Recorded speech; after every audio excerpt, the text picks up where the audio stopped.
Koppel, host of the Time for Coffee podcast, where you get firsthand career advice into the jobs and industries that interest you the most.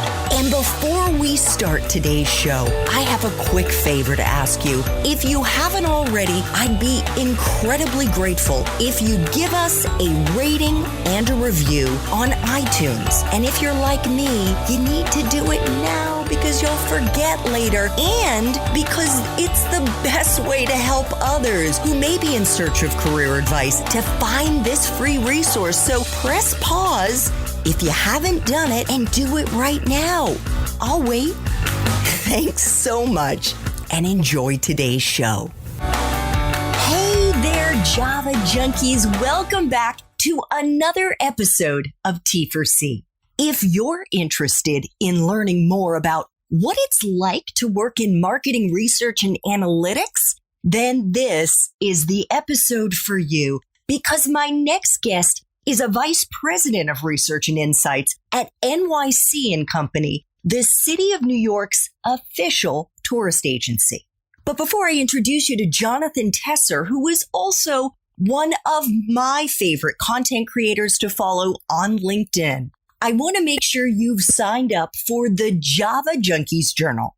That's T4C's newsletter that features career advice and job-seeking tips, as well as unique insights into dozens of different industries from the professionals like John who are actually working in them.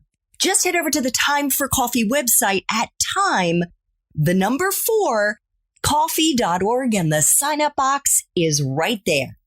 Now, my Java lovers, please grab your mug and take a chug of your favorite caffeinated beverage because it's time for another caffeinated career conversation. And my guest is Jonathan Tesser, a VP of Research and Insights at NYC & Co., as well as the principal of John Tesser, LLC, who self-identifies as the career whisperer for confused young people. But for the last 2 decades, John's day job has actually been in marketing, specifically in marketing analytics, looking into audience analysis and number crunching. And he's had at least 10 jobs in 9 different companies over the years. And we're going to be unpacking quite a lot of that and a whole lot more. By the way, if you want to learn how to break into digital marketing, check out show notes for this episode to see if John's Espresso Shots episode has already dropped. John, welcome to Time for Coffee. Are you caffeinated and ready to go? I am, Andrea. Let's do it. Phew. All right. Yeah, well, I know. Clap. What? You got to clap? I just gave you a clap. That means we're ready to go. Nice. As long as you're not giving me a clap back, I'm fine. Oh, no. I have a no harm policy for other folks. I think that's probably how I built up an audience on LinkedIn. and it is the right philosophy to have, my friend, for sure. I am so excited to have this opportunity, John, because as I alluded to, I have been following you on LinkedIn for quite some time now. And I love the distinct point of view that you have. I love the no BS way that you approach your posting. I find them refreshing to read. And I want to get into that side hustle as the career whisperer a little bit later in this interview, because that is what you post about. But first, let's dive into what you are doing now as the Vice President of Research and Insights at NYC and Company. What does that title mean and what do you do? Great question. So first off, as you said, NYC and Company is the official tourism bureau for New York City, right? So that means that our job is to promote New York City as a destination for visitors who come to the city, right? So that being said, my job and my department, we're called the research unit because we all kind of work together as an organism. There's 3 of us and a bunch of intern volunteers. But what we're mainly responsible for, and notice how I say we, because we all take on different aspects of this, is one, we take a temperature pulse of tourism activity in New York City. So we release every month what we call the barometer, right? And that helps us understand how's tourism doing in New York City right now. And there's a lot of different inputs that go into that. We have to understand, are people staying in hotels and at what rates, right? And how much are they spending per night at a hotel? So all this hotel information helps us understand, okay, how are we doing? We use that as the main sort of way of understanding tourism activity. Then, obviously airports and airline information and flights and, are people booking flights and are they arriving as often as they have in the past? And this kind of information about airport and airline visitation. And then we move into spending. We have individual spending, both domestic, meaning I live here in the US, so people from the US visiting New York City, as well as international visitation coming from outside the US. What are they spending money on? And how is that changing over time? We have access to visa data, credit card data that gives us that information. And then one of the really exciting pieces that we've added on in terms of how we're measuring this is mobile location data. Probably like, what is that? Yeah. So we can actually, when you have your cell phone, and I hope this doesn't freak people out who are listening to this, if you've agreed with an app, right, to say, okay, you can track where I am. We work with a company that collects that data. Now, not obviously on an individual level, we don't know who you are, but we do know where you're walking around. And so that helps us understand where are people going once they're in New York City? What are they doing? So all of that is information that goes into this barometer thing. The other aspect of what we do is we try and understand as much as possible about the identity of the visitor who comes here, right? So what is a German tourist like? Right? We answer that kind of question. We have a whole bunch of data that goes into answering that. And we do a lot of survey collection and analysis around these different segments of visitors to understand what drives them so that we can market better to them. I'd say those are really the two sides of what we do. Obviously, there's a lot more. It's a very sort of startup-y kind of role within a larger, sort of more developed organization. Can you give us an example of how some of this research and data analytics has affected the way that NYC & Co. maybe shows up on its website? I think maybe the better question to answer, not necessarily about internal actions that are taken. We're more effective. We're a membership-based organization. So the reason we come up with this information and help out, and what I mean by membership is if you're a hotel or a restaurant or an attraction, right? You're a member. We're a trade organization and you sign up for regular dues. And one of the main expectations out of those dues is to understand the numbers behind the city, right? So we're most effective as a department when we're sharing that information with our external constituency, which is the membership, and helping them figure out their strategic planning or like giving them the pulse because they got to go, got a CMO and they got to go talk to a CEO of their company. They're like, we need some data. Come on. We're very effective at delivering that outside of the organization. Internally, since I'm a very honest person, we haven't always been very effective at communicating this kind of information to our marketing team so that they can implement it in areas like a website or a marketing campaign. Got it. Fair enough. And just very quickly, John, can you take us into a typical day for you on the job? As I said, we're doing this interview, or maybe I said it earlier in our Espresso Shots episode, but we're doing this interview at the end of August 2021. And obviously the pandemic is still around and the Delta variant and whatnot. You're working from home. What does a typical day look like for you? Sure. A lot of my days is looking at this kind of data and trying to decipher what's going on, right? So it's the insight creation that comes out of this and the storytelling that follows, right? So for instance, looking at the hotel data, what is this telling us? What kind of signals are we getting around what is tourism going to look like in the next couple of months, and then communicating that information to senior management. Reviewing survey data, particularly we know we have this is a great example. We have a new vaccine mandate in New York City, which means that if you want to go indoors to a hotel, attraction, museum, etc., you have to show proof that you've been vaccinated. So we're doing research on the ground to collect information about what do people feel or think about that. And then again, relaying that information internally primarily and some externally to the mayor's office in New York City. It's kind of fun. We're super important, right? Where we're giving information directly to the mayor of New York, relaying that information about what people think about the vaccine mandate. So it's a lot of interpreting data, both from the data that we collect as well as from other sources, secondary sources like trade magazines and things like that, and putting together this story of what's going on. Got it.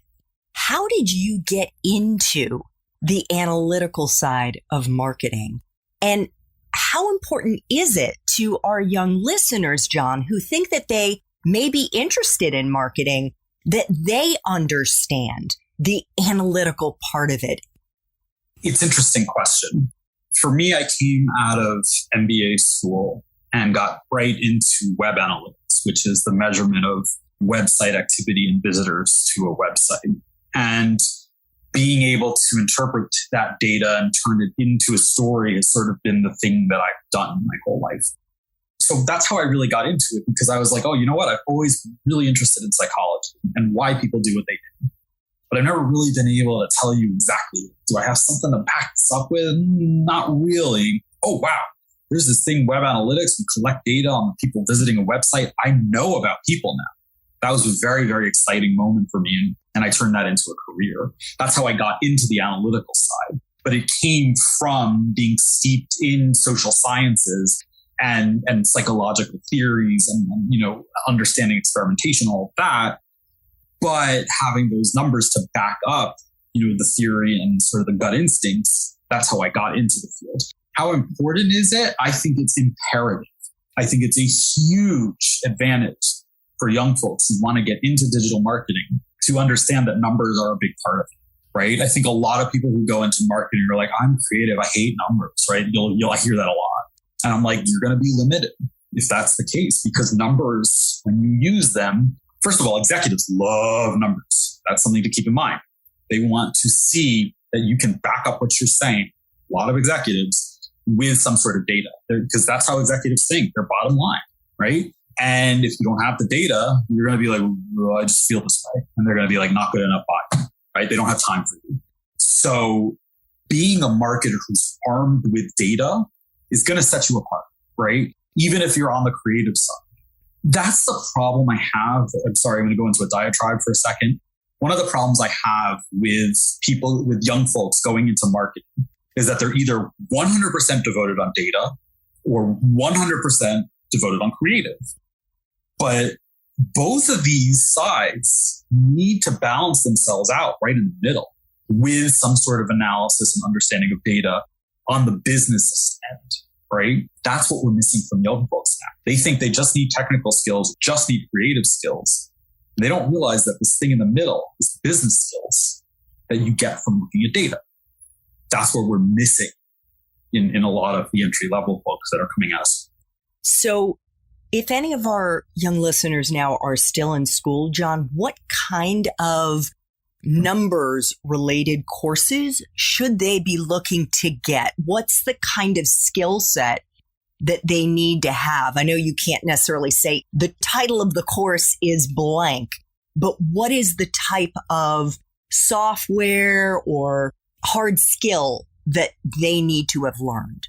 First of all, I think, I'm saying this and I'm a bit of a hypocrite because I don't know how to do it, but I think that some sort of data processing skills like SQL, right? SQL. Knowing how to program in SQL, I think is a baseline for a lot of companies, because you have to be able to take raw data and turn it into something that's usable.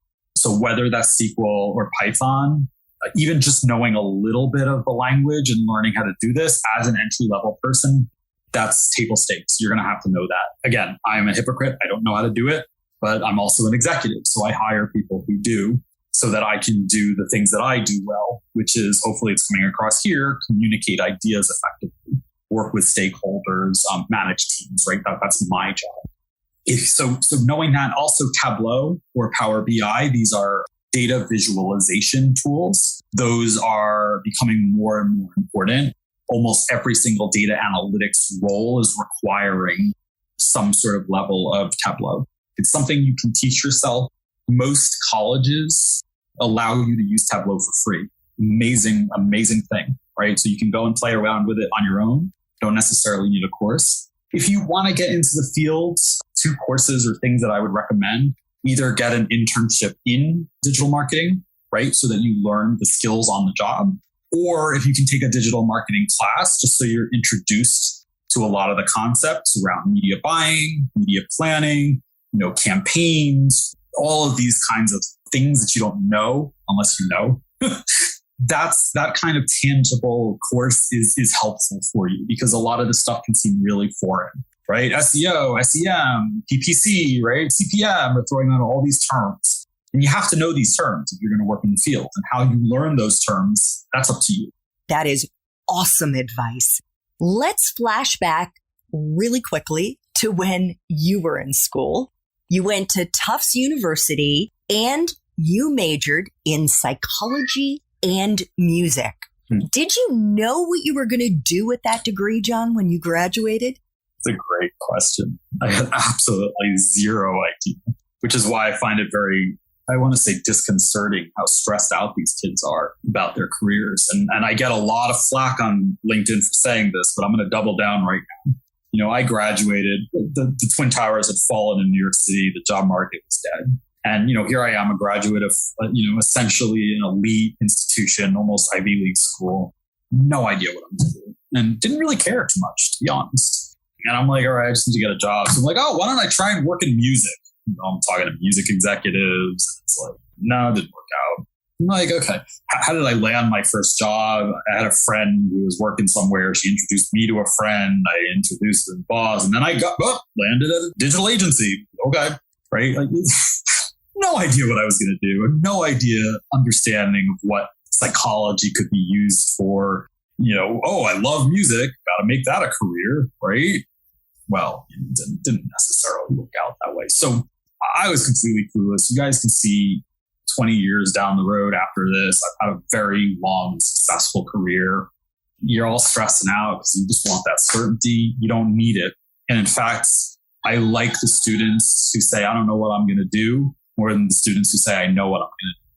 Because not knowing is a superpower in and of itself. Oh my goodness.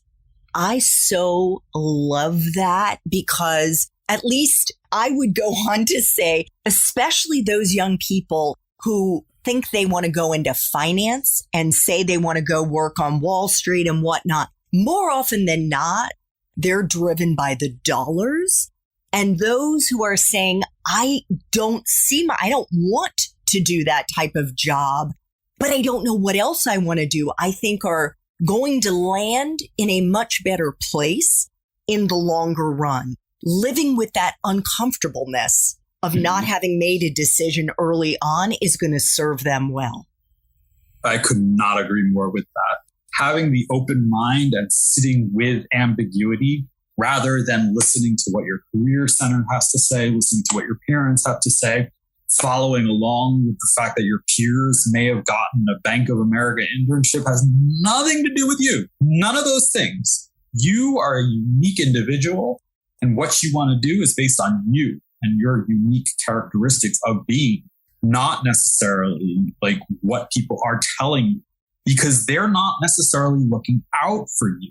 They're looking out for them.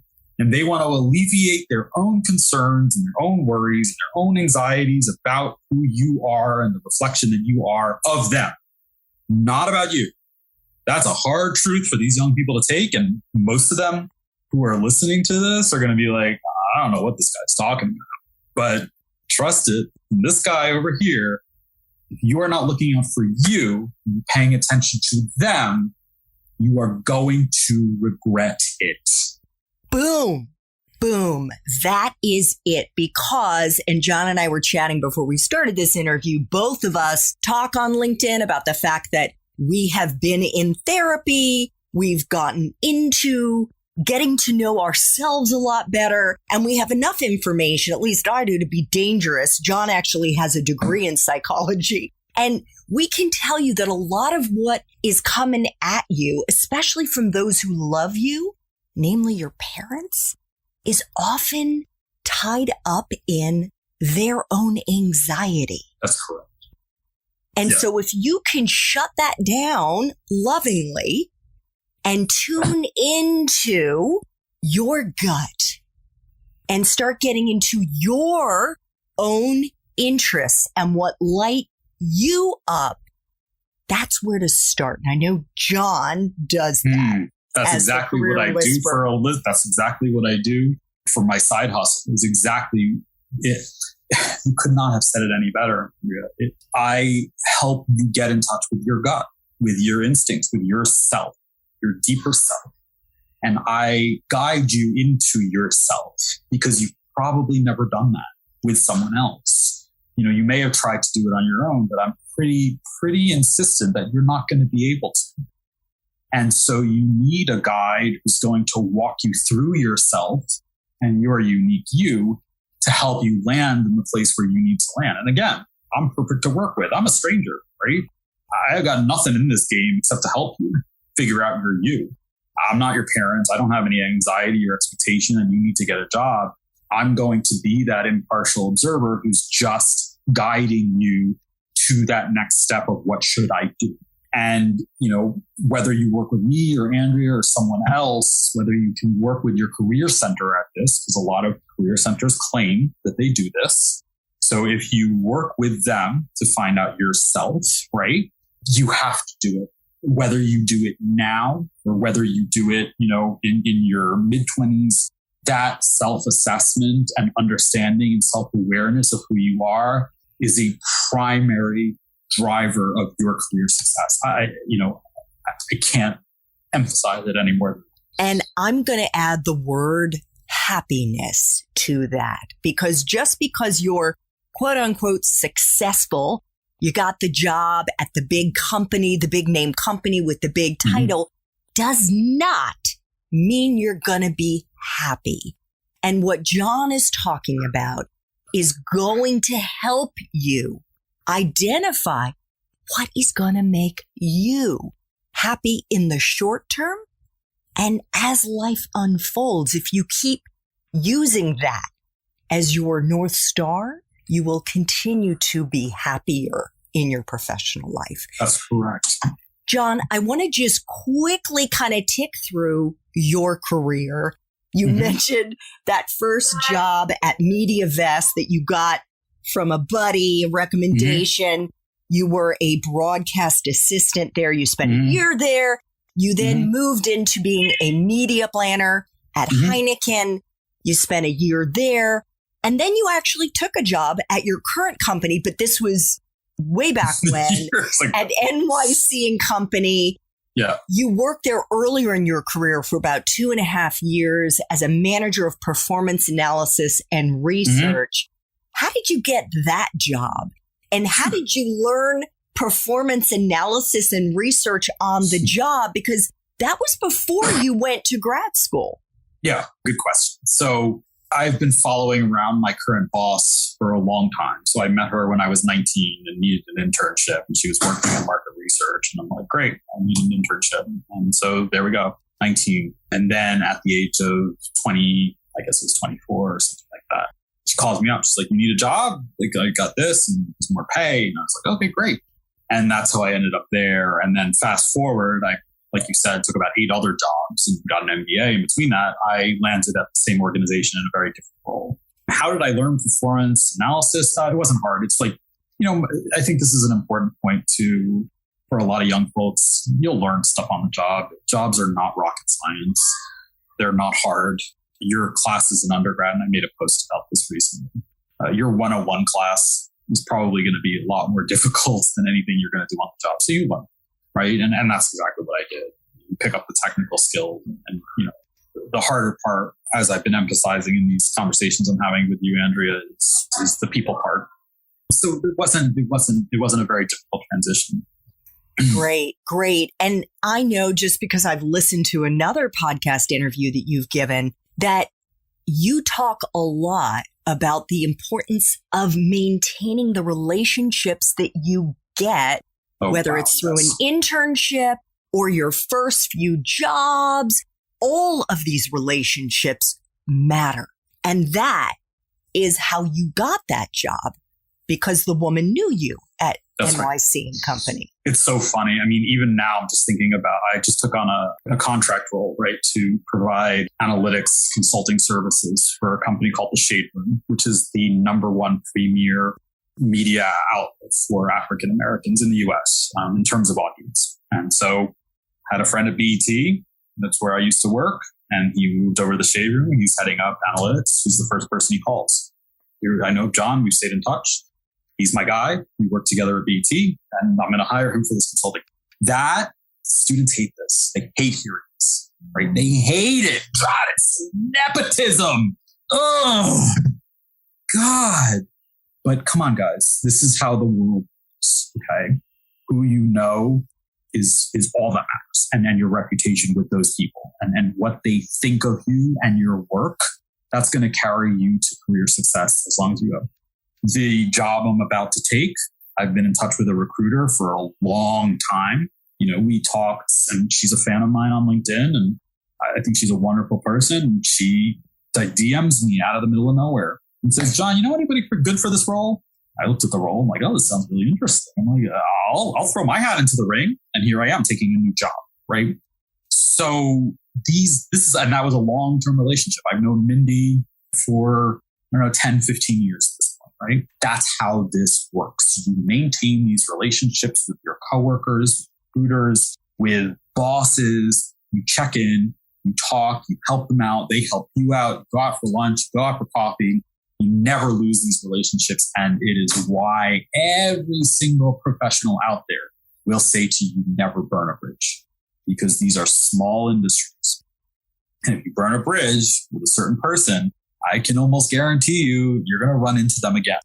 So it's another reason why my do no harm to others policy is so important, right? Because I understand that I can never burn a bridge. I know people hate me, and that's fine, but I'm not going to make them hate me, right? So that's how this works.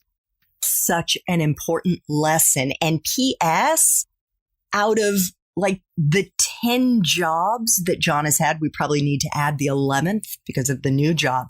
He's only applied to one job through a website. Most came from networking and friends. So I've got 2 final questions for you, John. And I try to ask all my guests these questions. Could you share a time in your professional life when you struggled? Maybe you even failed. And it is less about the failure and more about how you recovered, how you persevered, and if there was a lesson that you learned in the process. Great question. I was laid off 3 times in a period of 5 years. That shattered my worldview of jobs and work. I went from somebody who believed that organizations cared for me, that my identity was my job, right? That I'm tied up with what I do. And that was all shattered because of the fact that I was literally discarded from 3 organizations without a care in the world, right? They just don't care. They're like, you're gone, right? It's like a metaphorical death, right? It's true. And that's what a layoff is. And it was at that point where I'm like, oh my God, I'm an entrepreneur. No matter what, no matter if I'm working at a company or if I have my own job, I'm an entrepreneur. I'm a business of one. I have this personal brand that I have to make very clear what my value is as a person and as a worker. And I have to elicit that personal brand no matter what I do, because at any given time, a job can go away. It is fleeting. And that has served me very well. That's the lesson that I've learned. Clearly, I've also learned a lot of other stuff. Otherwise, I wouldn't be posting on LinkedIn. Very much devoted, more spiritual, but questions of who am I? What is my identity? These are the things that come out of these traumatic experiences. that teach you life lessons beyond work, right? How do you deal with the anxiety that goes with not having a job, right? How do you handle adversity, and how are you going to be resilient? All of these kind of things teach you the life lessons and the wisdom that I think people look up to me for on LinkedIn. If I didn't have those experiences being laid off 3 times in 5 years, I don't think I would be as good a person as I am. Is that what moved you into LinkedIn and started the posting that you do now on a daily basis? It's an interesting question. I was always interested in mentoring young folk for a while before I was on LinkedIn. So I would work with career centers and, where I went to school, Baruch or Tufts, and I would mentor students. The whole LinkedIn thing started by accident. I just I had so many students in my network at the time. I was just getting so irritated by all their, look how great I am, congratulate me, I graduated, cap and gown, wow. And everybody's like, congratulations. And this is so annoying to me. I just went out with a rant post and I was like, enough of you, enough about you. Stop being so selfish. Help some other people out, lift them up, stop showing off about yourself. The post went viral, 1.7 million views. And I was like, all right, off to the races. I was like, let's keep going with this young professional advice thing. Seems to be working for me. And that's how I got to where I am today. And how long ago was that first rant post? About a year and a half. Wow. Amazing. Amazing. Okay. Final question, John. If you could go back to college, back to Tufts, and do it all over again, but based on the incredible wisdom you have right now, what advice would you give yourself? Focus on technical skills, learn how to do data analysis and sort of the data processing stuff. Some of the stuff we talked about in a previous interview that we had. I would be more technical and I would make sure to know those technical skills, right? Secondly, I would spend time getting to know people who are older than me. And that's an important thing, right? College students in the US, I do not see this around the world. I see it mostly in the US, talk to other college students in the US. They do not talk to other professionals. They only think that they should talk to professionals if they're going to get a job at it. And that's it. That's the reality, right? That's what networking is to American students. And I don't blame them for that. They're taught that by the career center. But I would, if I could do school all over again, I would spend more time getting to know people who are older than me, more wise, had more things to say, who were different, right? And focus on understanding the world at a younger age than I did, right? I was your typical American sheltered student, didn't really understand people. And that's fine. But that limits you in how far you can get.